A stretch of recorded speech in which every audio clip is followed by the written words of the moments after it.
They're all chomping at the bit. I don't think Robbie will be here. He keeps calling her his sweetie, so I don't know what that means. I don't think That's they're such like a official boyfriend girlfriend, oh, where you could hear us on the recording on the live. but how?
We imagine a future.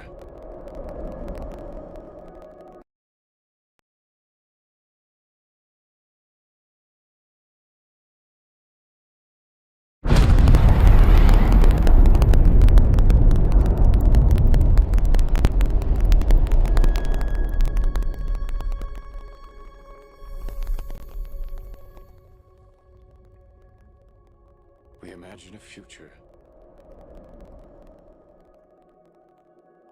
And our imaginings horrify us.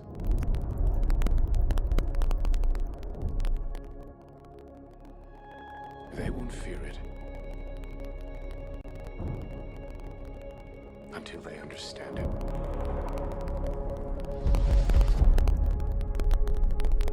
And they won't understand it until they've used it.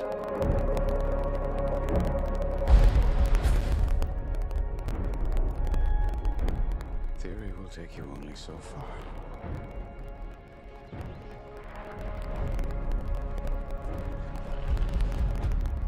I don't know if we can be trusted with such a weapon. But we have no choice.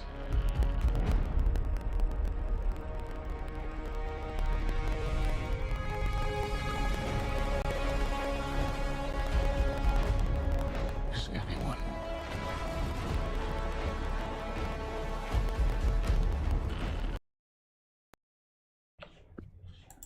Huh?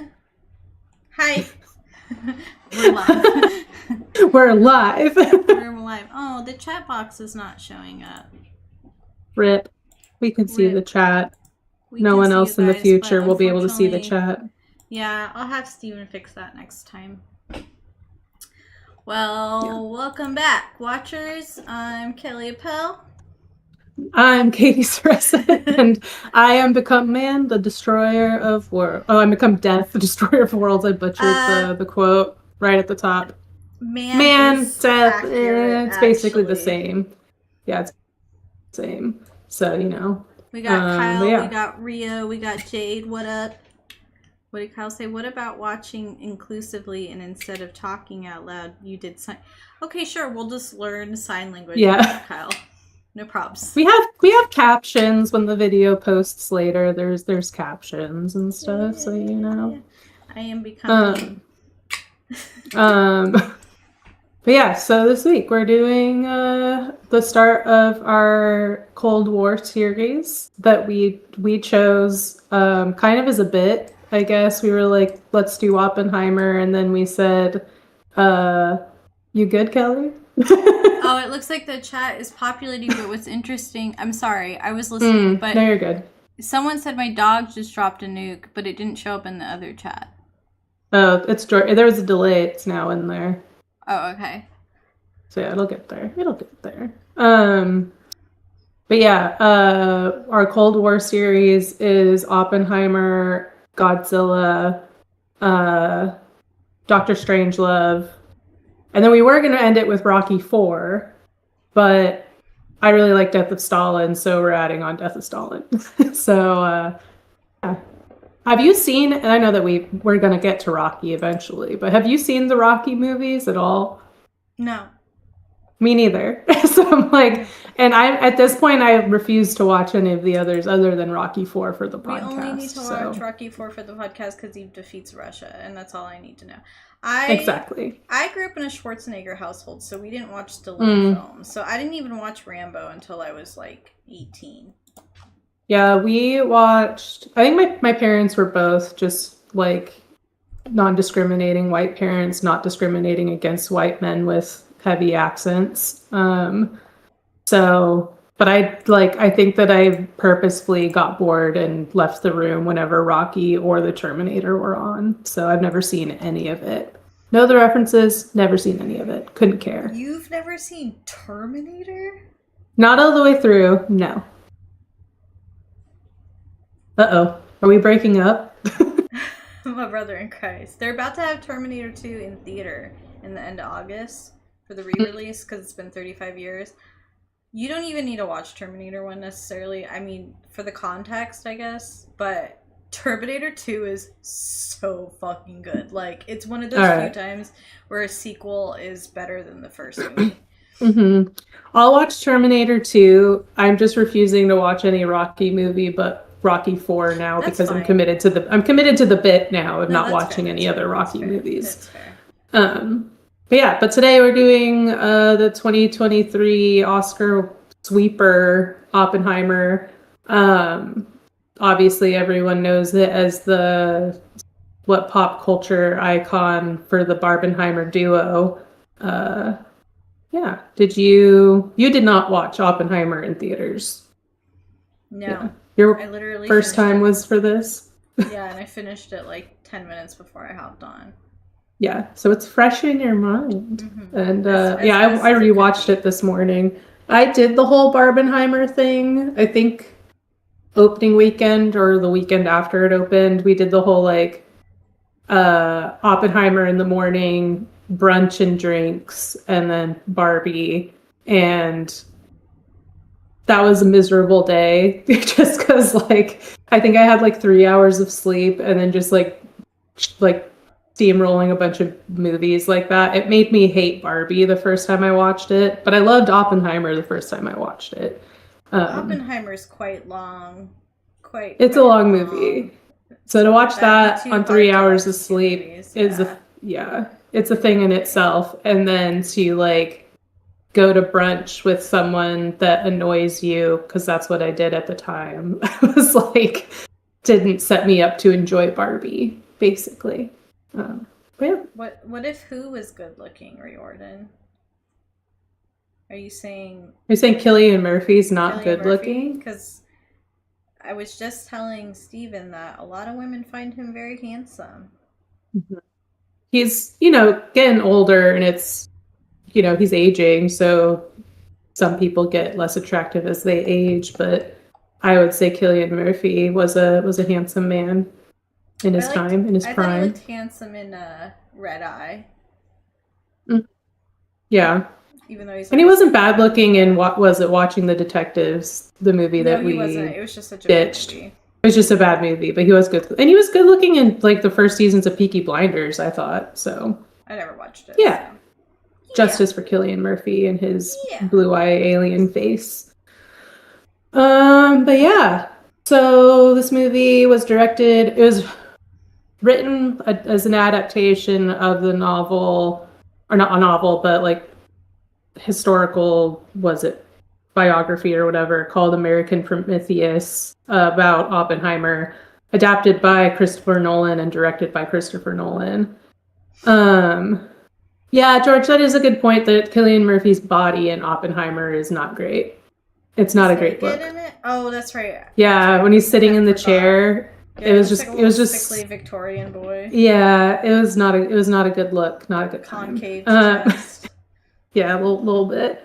Yeah, so starring Cillian Murphy as J. Robert Oppenheimer, Emily Blunt as Kitty Oppenheimer, Florence Pugh as Jean Tatlock, Matt Damon as General Leslie Groves, Robert Downey Jr. as Louis Strauss, Gary Oldman as Harry Truman, and literally so many more people, including our fave H2O unibrow, all plucked and grown up, Josh Hartnett. Which this was kind of like a comeback for him, wasn't it? Or did he have his comeback before? I think this was around the same time, because he was in a couple movies around this time. Yeah, because I think it was like this came out, and then shortly after that one where he was like a serial killer, like the M. Night Shyamalan movie came out. Terrible and movie. And then he was in a Black Mirror episode. So, yeah, it's kind of like his comeback. Yeah, there was a lot of big names in this movie. Yeah, it was. Me. Yeah, for us millennials, was it Josh Peck from Drake and Josh was in it? That was a big pull for Nolan. Yeah. Big pull. That was what he spent his top dollar on. That's what he spent all the money on. Yeah. But yeah, it cleaned up at the Oscars. Best Picture, Best Director, Best Actor, Best Supporting Actor for Robert Downey Jr., Best Cinematography, Best Film Editing, and Best Original Score. And I thought it was personally insane that Top Gun Maverick was awarded the Best Sound instead of this movie, or The Zone of Interest also was up for Oscars during this year, I think. Best Sound? Yeah, it was Maverick because the planes are so loud, so that was the best. But like, I don't giving out Oscars for anything.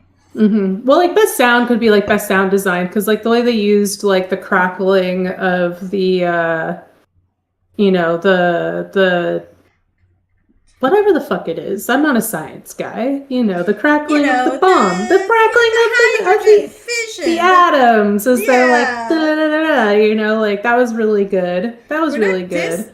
Kyle's triggered by Top Gun. We disrespected Top Gun.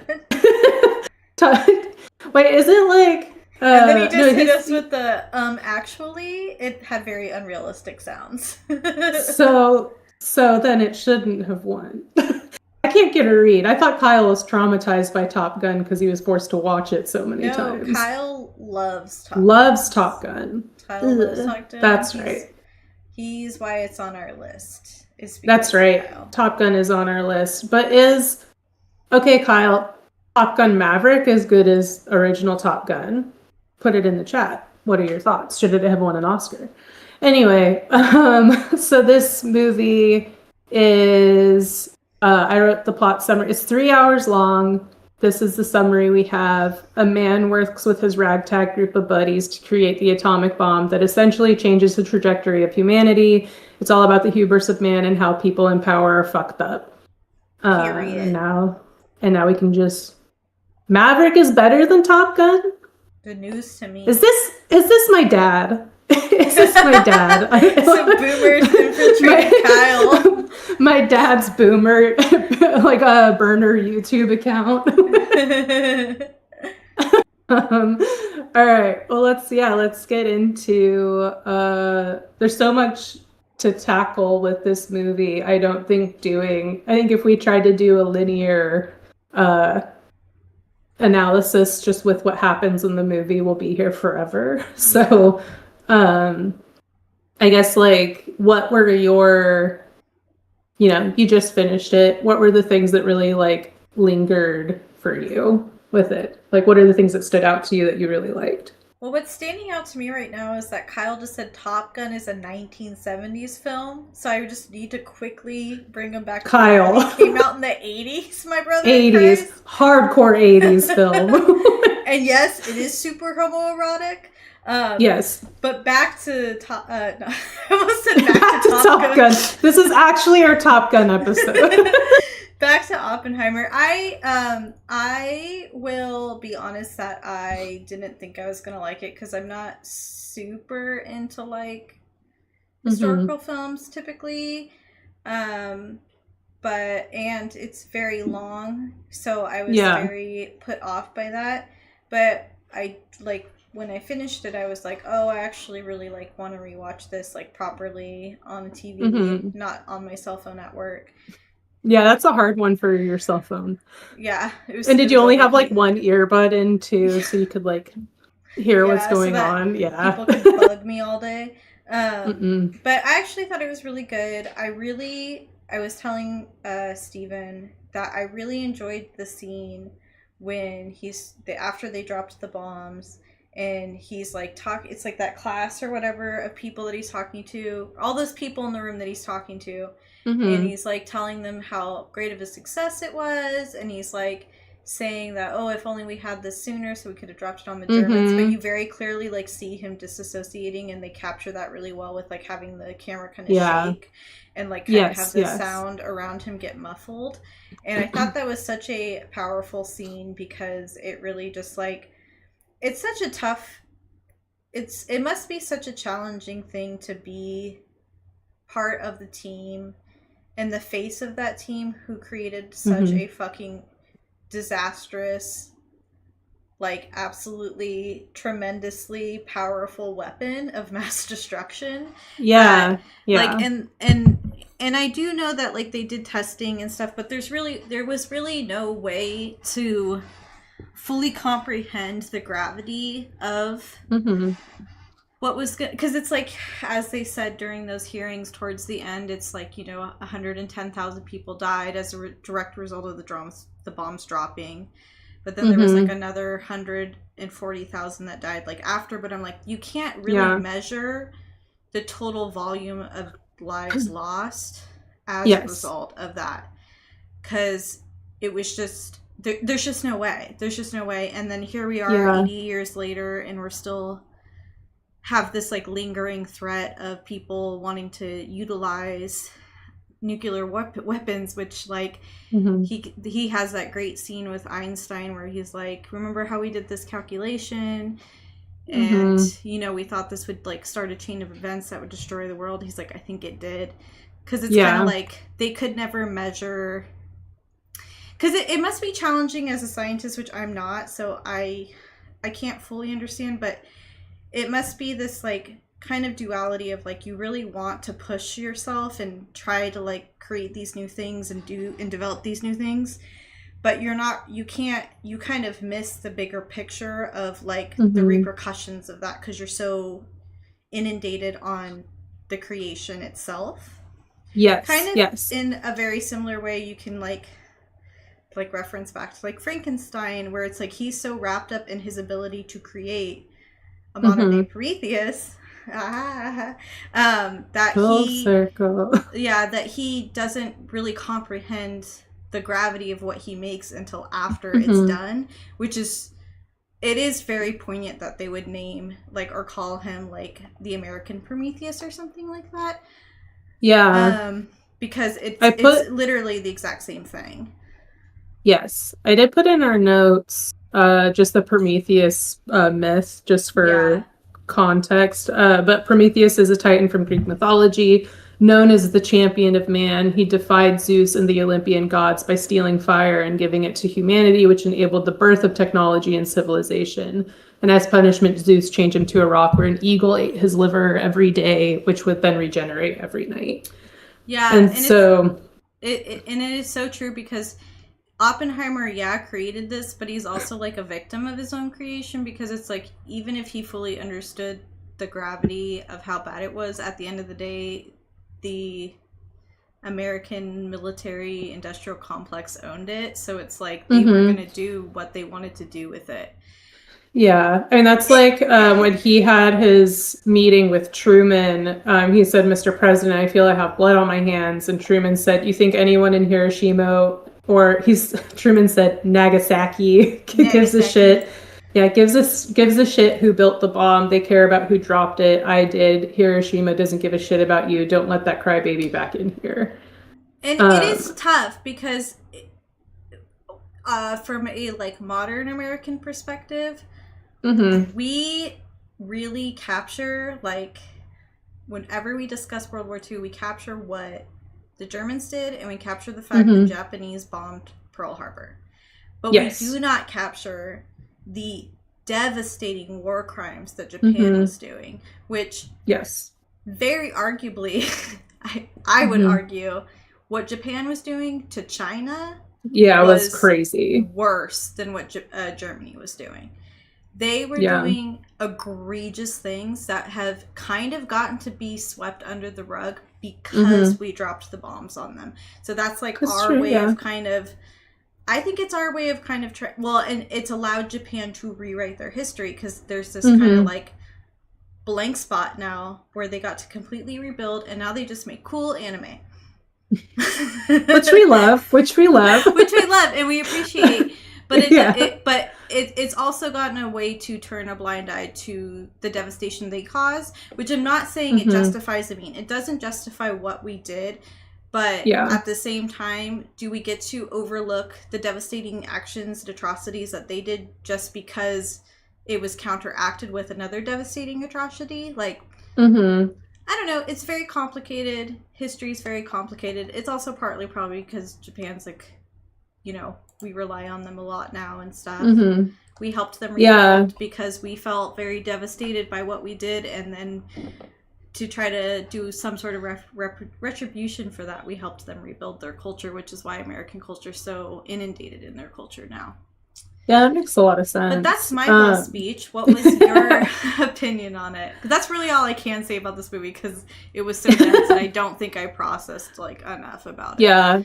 I think it helps that I do remember after seeing it in theaters for the first time, I was like, I need time to just like kind of sit with everything that I saw, because like something I got really excited about when watching it was the use of like black and white versus color scenes, cut by kind of like showing this like difference in perspectives of what was being told.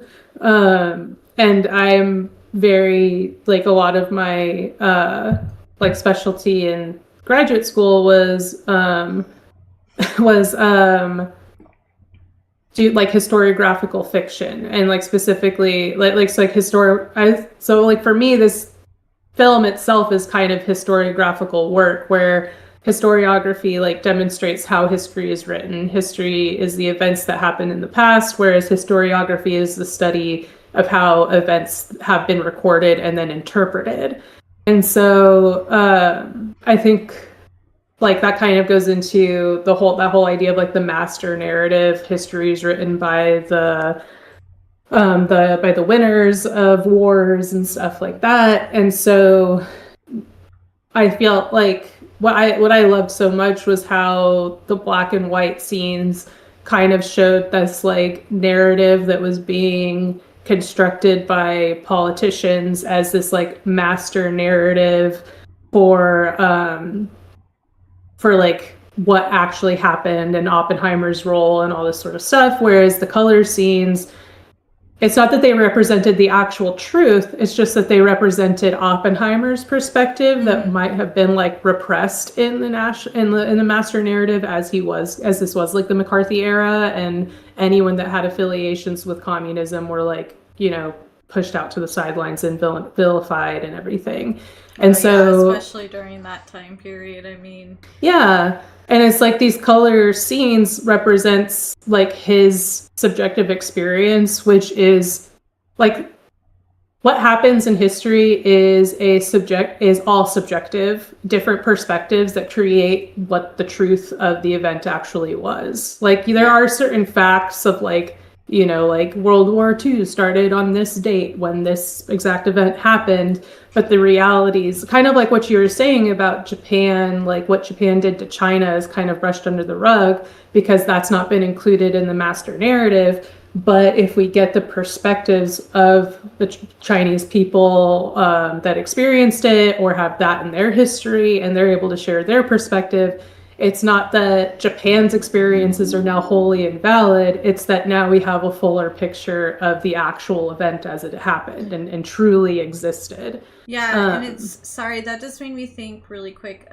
like, maybe because my phone knew I was watching Oppenheimer, I got a video of, like, a Chinese man who lived during, like, the time of and he was explaining his experience as, like, a little boy, and, like, watching his mother get stabbed while breastfeeding his little brother, and, like, it was, like, sobbing, like, literally sobbing, and it, you know, it is just like at the end of the day, like I think you said it best, but it's just like to reiterate, like perception is reality for the individual. So it doesn't mean that there's like falsities in that reality, but it's what they understand from that and like recall from that experience. Yes, absolutely. And it's like, it's that whole thing of like the dates.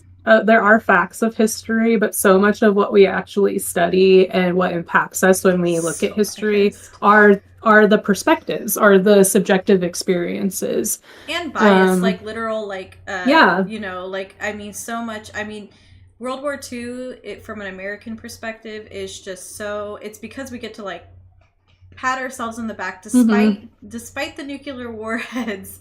We get to really be the heroes of that narrative because, like, had we, and this is just like I think it is a fact, but I could be just like brainwashed because I'm American. Had we not intervened, like Germany would have taken over most of Europe. Like they couldn't get to Russia just because of the climate. What I learned in a history course, I took like this modern. What? Oh. Well, I think that there's absolutely validity to that. I think that the U.S. downplays the role that Russia played in stopping the war. Yeah. And the thing is that Russia was so huge in stopping the war because of how fucking awful they were to the Germans in the East. Like, just, you know, raping, pillaging, all that sort of shit. And didn't Russians originally align with the fascists, but then they kind of screwed them over, and the Russians were like, hey! Can't do that. Yeah, so the Russians were upset, so they linked up with FDR, and I didn't say all of Europe either, for the record, but they would have lasted a lot longer. I do think that it was like their manpower was like quickly depleting, but that also though was because the US joined the war. But I feel like it really is a team effort between the US and Soviet Russia, because I think if neither of them was doing what they were doing, it wouldn't have ended. But then I heard in my history class, my professor, it was so funny because he was like a shaved-headed white man, like looked like a total like former frat bro. So of course, like I thought he was going to be awful. But I think he's like married to a Cambodian woman, so he like taught us all about like what Japan did to China and like all the massacres to the Cambodian people and the in Vietnam during Vietnam and all those Cold War shenanigans. But he was saying that Japan would have surrendered because Russia, once things were closed off at Germany, Russia turned to Japan. So Russia was going to invade Japan and basically do to the Japanese what they did to the Germans, which again was so horrifying. And so it was kind of like the Japanese will surrender. It might take a little bit longer, but then I think it's also like this whole thing of like, as we saw throughout the movie, like it's this thing of like they weren't only competing, the politicians weren't only competing with the Germans for creating the weapon, they were also competing with the Russians, and they were like hell-bent on like not wanting the Russians to have this weaponry either. Which is such a common like occurrence with the Cold War, is like this pissing contest with Russia in particular. Yeah, exactly.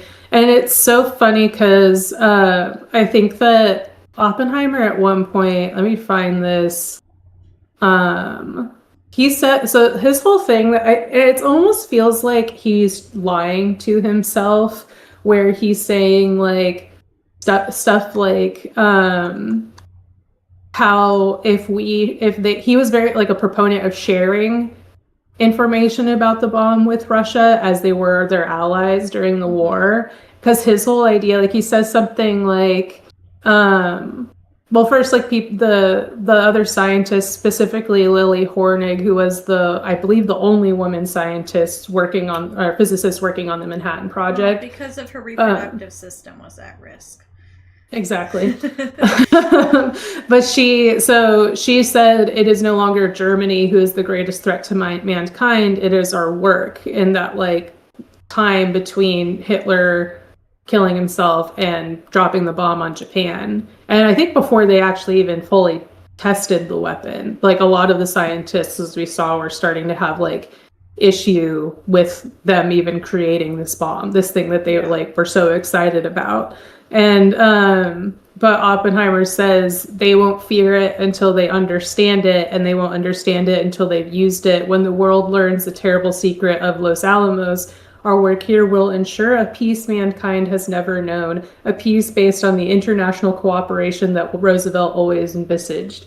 Which is just like so fucking like naive. And like it's just like the grandiose ego of fucking men like that. Like, you know, it's like, I do think he is like his own worst enemy in a lot of ways. Because, yes. But at the same time, it's like, there were times where he could have like thrown in the towel and been like, no. I mean, I don't know. Maybe he couldn't have, but you're right. It's like he was gaslighting himself. He was repressing the reality of how devastating, and it wasn't until it all actually happened where he was like, wow, that was really bad. He's like, shit, that was terrible, wasn't it? And it's because he does even say, like, when he met with the Secretary of War and they were trying to pick like a date, or I think they were trying to pick what cities to drop the bomb on, and he was said the atomic bomb will be a terrible revelation of divine power. And so he's very like, he's trying to communicate like how horrible this will be, but at the same time there is that kind of like romanticism that he has toward the bomb itself, that and like seeing it to fruition, more or less. It seems like. Yeah, and I'm sure there's like the part of like wanting to finish what you started, like, you know, it's going to be his life's work and all this stuff. Like, and I think the reality is like most humans have some desire to not be forgotten to history, because the reality is it's like we'll die and then no one will ever think about us. Yeah. Like the likelihood of our great grandkids even thinking about us is like very slim to none. So to be remembered forever in history is like a huge accomplishment, but typically people who are remembered in history forever are not for good things. It's typically for devastating things.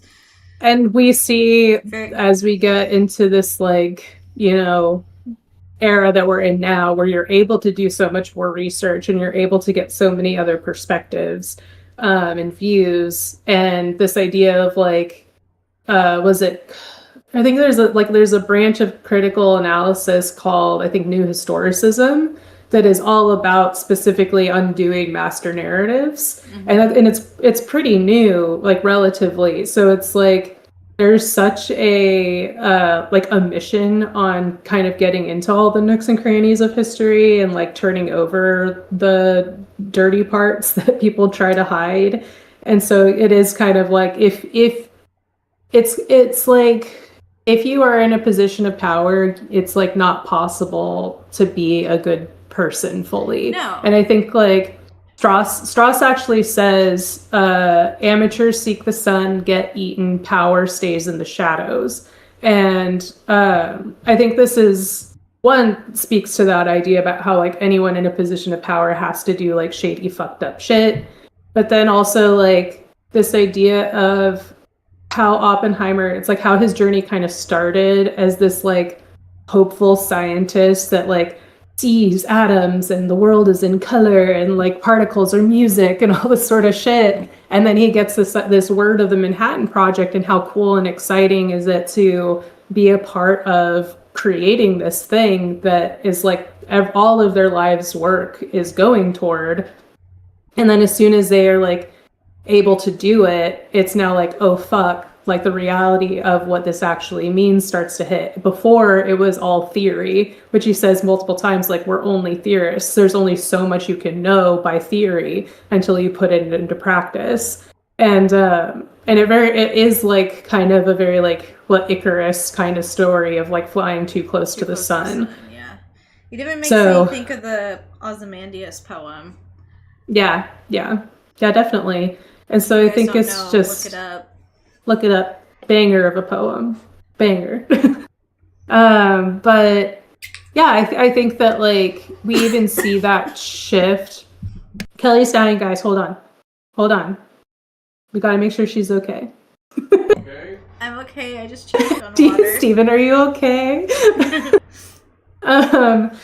But we even see that shift just like in that scene you were talking about where he's giving that speech about like kind of the glory of the bomb, but he's having these like intercuts of like those kind of surrealist images of like a woman's skin flaking off and the explosion stepping and on, stuff. Like, the ash corpse. Oh yeah, that was fucking gnarly. But that relates to kind of the beginning of the movie where he's like lying in bed and having trouble sleeping because he's like, you know, seeing particles in the air. And like I forget what the theorist was, but like the theorist at the beginning that eventually joined the Manhattan Project said like, do you hear music like in the air? Like, and it's this idea of it's because he's able to like see these things that no one else sees, that he has this like great mind of being able to explore these ideas and pursue these theories.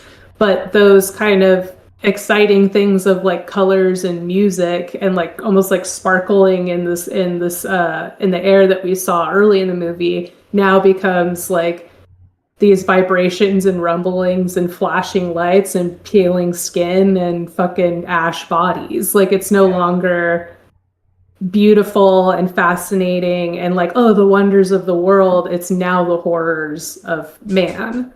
Yeah. And so it's just bummer.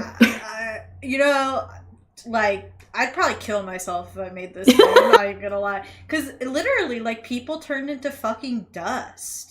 Like, it's fucking crazy how devastating this was. And it's like, I think we try to argue that we didn't really realize how devastating it would be. And I could say that, no, we couldn't comprehend how devastating, like, the long-term effects of it would be. Like, generationally, too, because it caused so much cancer and stuff.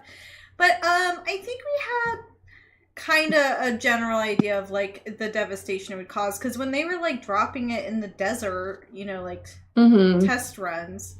I mean, but those motherfuckers were stupid, too. They were, like, wearing sunglasses, like, drop this shit, dog. When the guy was, like, in the car and they tried to give him goggles and he's like, no, this the windshield blocks the UV rays. It's chill, bruh. It's I'm like, fine. Okay, whatever. Yeah, it was crazy. I liked Teller that had the goggles and, like, with the tons of sunscreen. That'd be me. Like, I'd be, like, slathered. Yeah, I was like, at least he's doing that. At least someone's doing sunscreen. Thank God I don't have the brain to ever make something devastating like that. I'm just gonna die and pass with history as a nobody. Or as which honestly I think the great... this will be our legacy is watching out loud, which, you know, not bad. But if this is all it is, honestly, it's probably more than I want to be remembered for. What, 200 years from now they're studying one of our episodes and it's gonna be some fuck-ass episode like fucking Face Off. Which honestly I feel like Face Off was a good episode. It was a good episode. I think our roasts are pretty strong. But I think that this movie was just that whole thing of like hubris of man, perspectives of history, all that shit. And it's crazy how much they turned on him after everything was kind of said and done. Yeah, which I think is like something that Groves said, Matt Damon's character said in not the hearing, but the meeting with the board or panel that Oppenheimer was meeting with. He said, they asked him, would you give him the same security clearance now? And he said no. And he's like, well, I wouldn't give that security clearance to any of the scientists that were on the project, because at the time they had to, like, it's like a lot of these like great minds are going to be involved with like non-US focused political missions, because they're in like these, you know, the fields of science, the fields of like history and like philosophy and psychology. It's so much more liminal, and you're going to have so many like more different walks of life in that, in that space. And then specifically that so many of these scientists were either based in or studied in Eastern Europe, because that's where so much of this work was happening. So it's like you can't not have these people be a part of something like this. If you're wanting the weapon, you're going to have to, you know, make peace with the team that you're building and their politics. But then, yeah, as soon as it is that they got what they want, they like shut them all out and said, fuck you, basically. Yep. Well, and that's like, and it's like, it's kind of like how I feel about like, or not feel, but like kind of like the trope with artists too, is it's like, they're always going to, like, a lot of artists are very like mentally ill people. It's kind of like that. It's like, if you're a great scientific mind, you're going to roll with parties that don't align necessarily with like your political, like the party or whatever, you know what I mean? Like the military industrial complex you're aligning with. But if you're an artist, you're going to cut your ear off. So yeah, exactly. Well, I mean, what do you want? And one's harming hundreds of thousands of people. You know, I think I'd rather be into painting personally. But yeah, I think it is just the as soon as the creation was done and it was purely now a weapon and no longer theory, it became only in the hands of the government, and the government is just, you know, 99% shady pieces of shit doing shitty things. And it's so much, as we saw, was about basically men in power whipping their dicks around trying to show off who has the biggest one. And that's the tale of human history. Yeah, that is how it goes. Yeah. Until their statues rotting in some desert and no one even knows who they are anymore. But this movie, I think we brought up doing Oppenheimer just because I was like, it's a good movie. But then we talked about making it a Cold War series, because this is kind of where the idea of mutually assured destruction starts, because we see Oppenheimer like say so many times like that this idea of like, if we all know what humans are capable of, then no one will want to use it and it'll lead us to peace. And that was kind of the idea of mutually assured destruction, is like, no one's going to hit the button, because if one person hits the button, then everyone hits the button and we're all going to blow up. And it didn't necessarily bring peace by any means. It just didn't bring nuclear war I think it directly. brought awareness, at least, like, because I think the sad reality is that somebody was, if it wasn't us, it would have been somebody else, kind of a thing. Yeah, and I think that was a huge pushing point too, because I think it's one of those things where it's like, Truman was a piece of shit, wanted to be the first to drop the bomb. Stalin wouldn't have been better. Think about what Stalin did to his own fucking people. Yeah, exactly. So, exactly. You think he gives a shit about anyone else? Yeah. So I mean, it's just it's the horrors of war that it's like, it does suck, because I think it's something that's like, no matter how much we try to celebrate like ending World War II. It's like at the end of the day, it was so devastating what we did in order to do so, and there were other ways it could have been done. But like it would have happened. So at least like it's like a learn from your mistakes thing where it's like oops. My bad. Oops, that was a bad one. Let's not do that again, guys. Yeah, but then they did it twice. But I think it's like shucks. I remember it's like the main conversation was around this idea of like some people were like, we want to be the first to show how powerful we are, but then other people are like, but do we really want to be the first to do this fucked up shit? It's definitely like a dick contest. Like, oh, I'm 8 inches long and 3 fingers thick. Like, you can't top this. Like, yeah, look how big my bomb is. Yeah, look how big my balls are. They should have just done that. Sorry, go ahead. They should have just done like a penis measuring contest. It makes me think of the Grimes quote. I don't know if you know about this. Grimes. Was it the one where she said was that it about Russia Elon? and Ukraine? Oh. No, she said no, Russia. I don't know what you're talking. Oh my god, it's pretty profound if I say so myself. Grimes came up with the idea that Russia and Ukraine, instead of being in war, should just play Fortnite against each other. And that's not the like direct quote, but it's pretty close. And that's the essence of it. What if we did just play video games instead of doing this? I mean, people get super worked up over it, so it's like you can definitely get your aggression out, like one way or the other. Yeah, don't have to drone bomb civilians. Just saying, granted, they didn't have. The problem was they didn't have Fortnite, so they had to use nuclear warheads. Exactly. That's why the atomic bomb was dropped, because Fortnite wasn't created yet. We cracked it, guys. You're welcome. With Fortnite, no more war, and that's our platform. We're running for presidents of the world. Co-presidents of the world. Yeah, no VP, just 2 presidents. Just 2 presidents. And our argument would be like, well, if one of us is on our period, the other one can calm the other one down. Exactly. We just like, if all the hormones are balanced.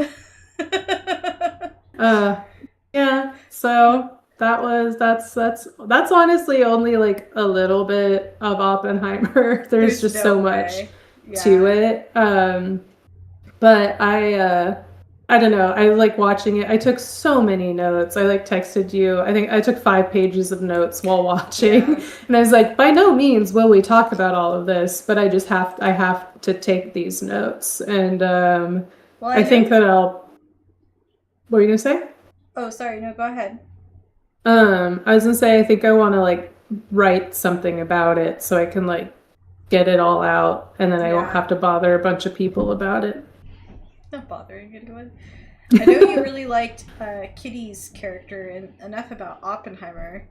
Kitty? Bring in the women. I like that what she said was, she had this quote where one thing she said, because she was like holding him so accountable for being like letting the people interviewing him just like tarnish his character, and he like wouldn't like fight back or anything.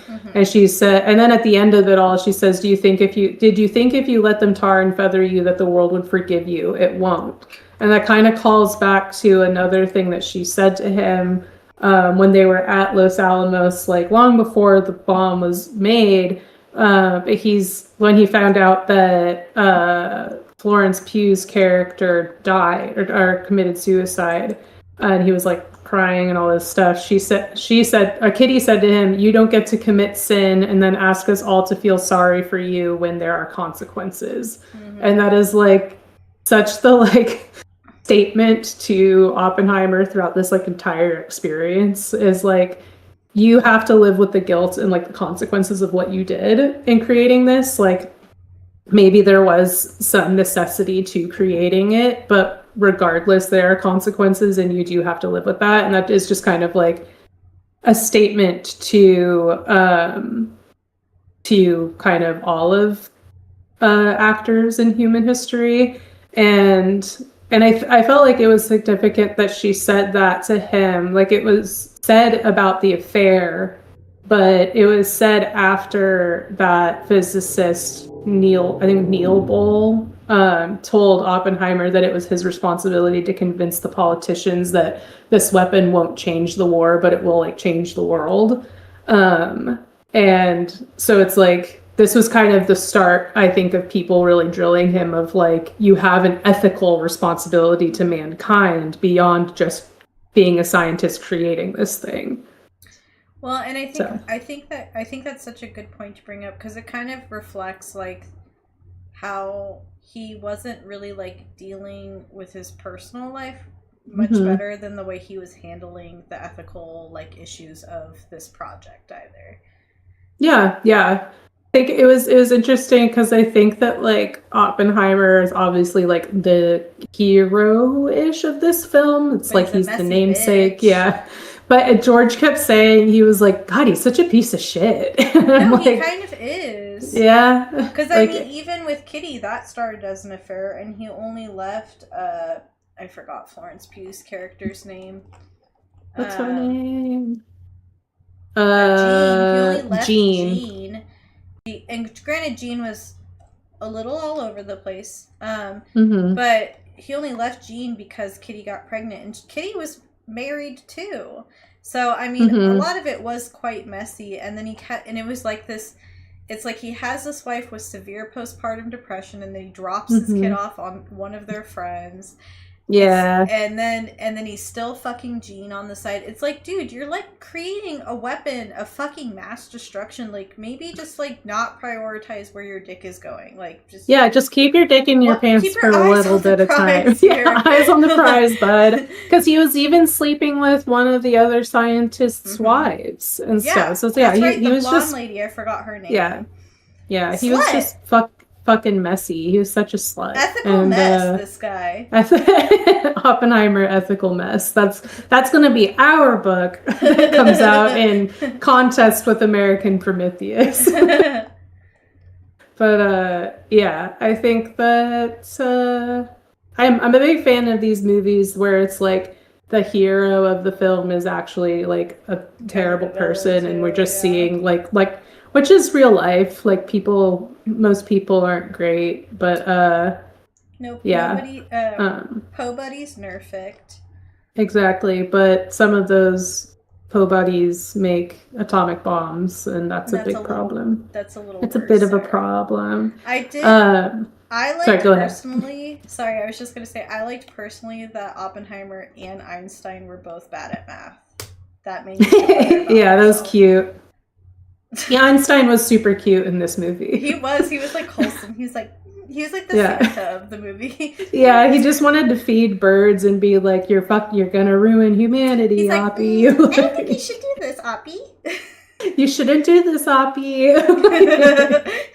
That was good. I know that we were supposed to hate Strauss, but I hated him so much. Just like everything about his face, his hairline, and everything he stood for just like annoyed the shit out of me. He was the epitome of like of just a fragile ego of a man. Like how he said like that Oppenheimer turned Einstein against him during that conversation, and the guy that that was like trying to like consult him through like all the hearings, like was it like because he was going to be on the cabinet or something, and when the guy consulting him like realized that he was like pulling all the strings behind all the Oppenheimer shit, and he said maybe they weren't talking about you, maybe they were talking about something important. Fucking it was hard. It was hard as hell. You know, he was like devastating. Yeah. I loved that, and that was the epitome of like so much of what drove Strauss's actions were his own ego and perceived slights, and so much of it was like all of this is bigger than you. And that's also even like the epitome of like the egos that go into like all these people starting wars, is just like all of this is bigger than this pissing contest you're in. Like, it's such a circle jerk. It's crazy. And it's just we're caring more about who has the most power than actual people's lives and the health of the planet and generations to come. And it's crazy because we just refuse to learn from that lesson. Oh no, we'll never learn. Resources we can benefit from it, and that's the ultimate problem, is that there's always going to be resources at the end of the day that we think are more valuable than human lives. Yeah. The only real change is we're able to talk about it more openly on a podcast without getting blacklisted and no, we're on the blacklist now. They have a suspicion for communists. It's like the 50s again. Yeah. What was that scare called when they put all the actors on it? I think Ronald Reagan was on it too at one point. Was he? I know Charlie Chaplin was one of the main people. I think Reagan was on it, I think. What was the CIA? Computer, what was the CIA list for blacklisted celebrity or actors during Cold War?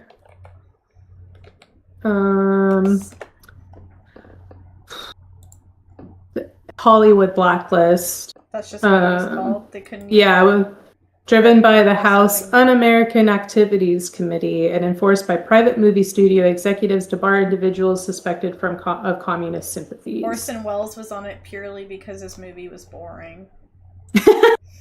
Is that your opinion or is that fact? That's FBI's heavily tracked him because they thought his movie was boring. Not because he was targeting Hearst. Yeah. No, that wasn't the issue. It wasn't that. That wasn't the issue. We don't get it! Yawn We don't get it! What's with the sled? The sled? What is the sled? What the fuck is a rosebud? I liked it.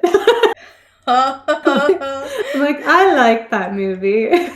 Okay, wait. Okay, it says, of the people subpoenaed, 23 were deemed friendly, some of who had previously testified, and the 14 friendly witnesses. Okay, Ronald Reagan was a friendly. So was Walt Disney. Huge anti-Semitic. Of course. Yeah, Walt Disney was absolute trash human being. Yeah, and then some people I don't know. I don't know these other people. Don't matter. They did. They're dead. They don't matter anymore. And that's how it should be.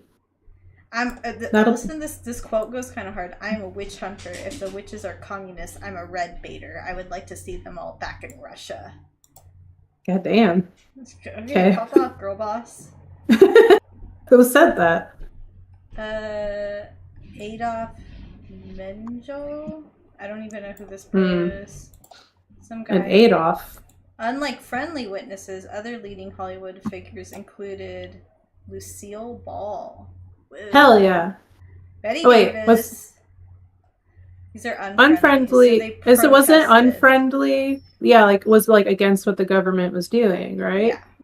Yeah. So that's good. It. Whereas Reagan was a snitch, which is what is. Of course, obviously. Hell.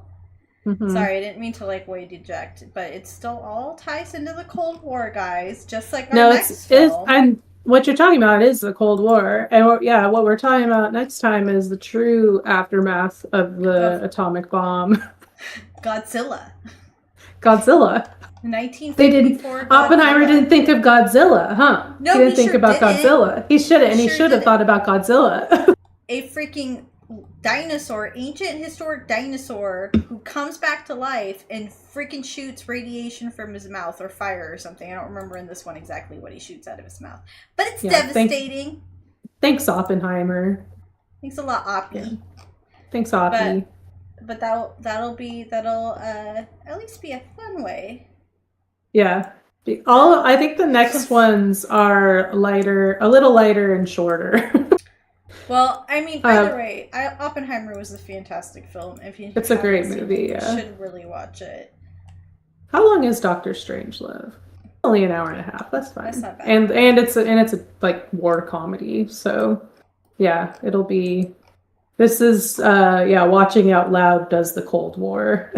There are other Cold War movies out there. I actually took like covering the important ones. You were covering the crucial ones. I took a communist history course, and my professor had a lot of movies as a part of it, and he had like some from like Eastern Germany, Russia, China.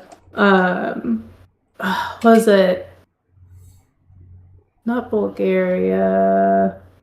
What's the one that fought with Croatia? This is important to me.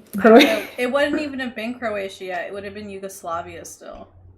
It was the civil war that broke out between Yugoslavia, Croatia versus Croatia and Bosnia and stuff. Bosnia. It was a Bosnian film that was pretty good. Oh, see, I did know. I just didn't even knew I knew. Yeah. You knew. You're so smart. But yeah, it was a Bosnian film that was basically like the first iteration of Jojo Rabbit. It was like a little kid whose imaginary friend was the dictator of Bosnia. Okay. But this movie came out in like the late 70s, early 80s. So if you like Jojo Rabbit, you might like this Bosnian film. I haven't seen Jojo Rabbit yet. It's a pretty good one too. But Croatia's very pretty. Yes, I've heard Croatia is beautiful. But I heard it's so expensive to visit at this point. Maybe now. When did you visit? 2013. Yeah. So it's been a minute. When most of chat was like being born. Rudely, unfairly, unjustly, cruelly. But I do remember when I went to Croatia, it's a lot of white people with lots of white babies. Because I think they're incentivized to have a lot of kids. And it's partly, there is a lot of strife between them and Bosnia, because Bosnia is mostly Muslim. Yeah. Some like religious, ethnic feeling differences and shit like that. So, yeah, if you're interested in the horrors of humanity, everybody just look up the history of the Yugoslavian Civil War. That was a fun one too. That was the 90s Cold War. Yeah. Wow. The 90s and the 90s are like really in fashion, so you know. All right. Well, probably a good spot to leave it. Yeah. No, I don't. I think that about covers it at this point. But yeah, we'll be back here next week for your. Is Godzilla a girl canonically or a boy? No, Godzilla's a boy canonically. Mothra is a girl. Okay, so we'll be back next week for your boy Godzilla. God is a woman, and it is Mothra. Yeah, well, and it's not Zilla. Bye. Bye.